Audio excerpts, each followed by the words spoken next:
Ako ang pinipili ng babae. Bakit mo kinita anak ko? Inutusan lang kami. Sabihin mo sino nag-utos sa'yo.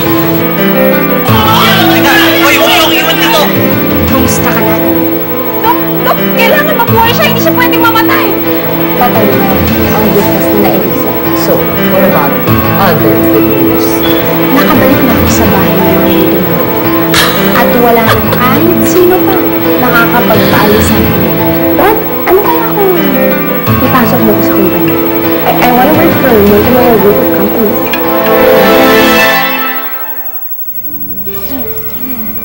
Ayan, dapat lagi kang kakain ng fruits para lagi kang healthy. Niña, tama ang mami mo. Parating kumain ng fruit. Tignan mo ang lolo.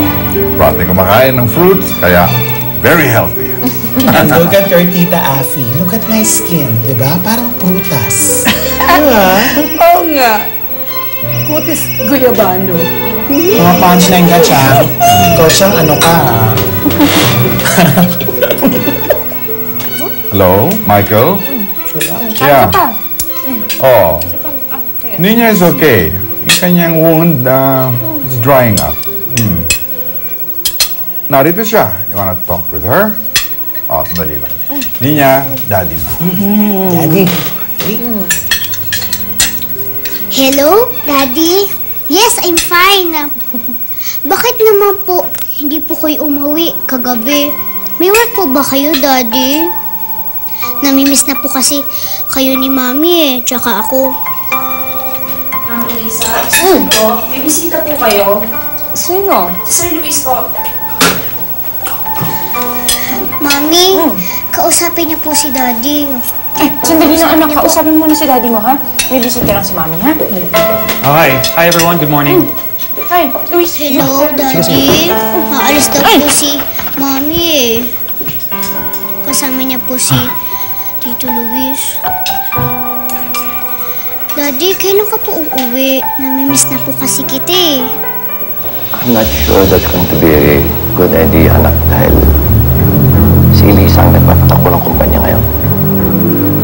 But I'm sure hindi naman kilala ni Eliza lahat ng empleyado niya, hindi ba?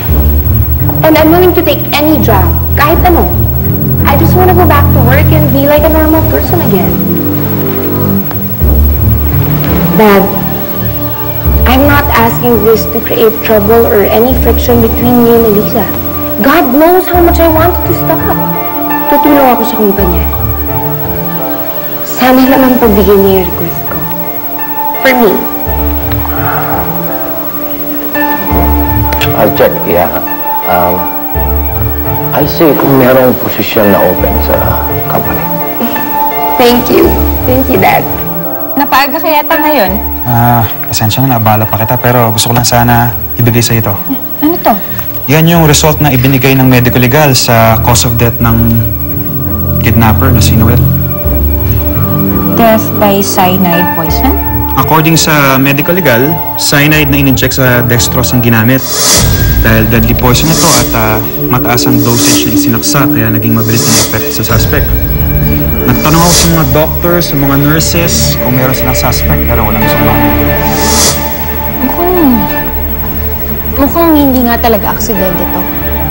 Mukhang hindi mga tao sa ospital ang gumawa nito. Pakiramdam ko planadong lahat ng ito.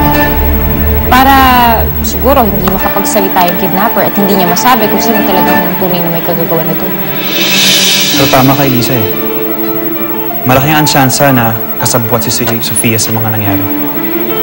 Si Sofia. Si Sofia. Siguro siya nga may kagagawa nito. At malamang siya rin ang pumatay dun kay Noel. Ano gagawin natin? Paano natin mapapatunayan to? Kailangan makagawa tayo ng paraan para mapatunayan na si Sofia ang may kagagawa nito. Kailangan natin ng ebidensya. Kailangan natin ng malinis na ebidensya na magtitingin kay Sofia. Yung sukat ba nito siguradong nagagawa? O, sir, nasusunod naman yan. Nasusunod naman yan, sir. Yung mga materialis na to, ayokong tinitipid natin, ha? Opo, opo. Sige, sa'yo muna to. Pagkatapos nyo dyan, mag-break muna kayo, ha? Oh, Michael. Good morning, good morning. Hello. Dito pala kayo sakto. Papakita ko yung adjustment na ginawa ko ng architect sa plano. Very good. Ngayon gusto ko lang tanong sana, may problema naman kayo ni Elisa, no? Kung lumalala yata. Nag-away na naman ho kami kagabi, lo. Tungkol saan naman? Tungkol ho dun sa aksidente ni Nina. Alam mo naman yung aksidente ni Nina, malita bagay yan kumpara sa pinagdaanan nyo ng Elisa, hindi ba naman? Yun na nga ho, hindi ko maintindihan, lo. Kung kailan buo na yung pamilya namin at walang problema, doon naman kami nagkakawatak-watak ni Elisa. Siguro ang kailangan talaga mag-usap kayo at ayusin nyo ang problema nyo. Masyado na ho ako nasasaktan, lo. Hindi ko alam kung maayos pa namin ito.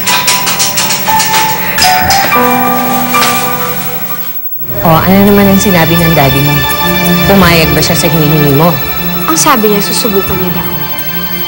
Ihahanap niya daw ako ng posisyon sa office. That's wonderful. Gagawa at gagawa ng paraan ng daddy mo para ibigay sa iyo ang hinihingi mo. Kaya dapat ipagpatuloy mo ang pagiging kakaawa mo dyan sa bahay na yan. You know, anak, ang tingin sa iyo ni Hiner ngayon is the underdog. So, kailangan paglaruan mo lalo ang mga emosyon ng daddy mo. I know. Don't worry, ma. I'm doing my best para magmukha akong kaawa-awa sa mata ni Daddy. I'll be fine. I love you. Bye.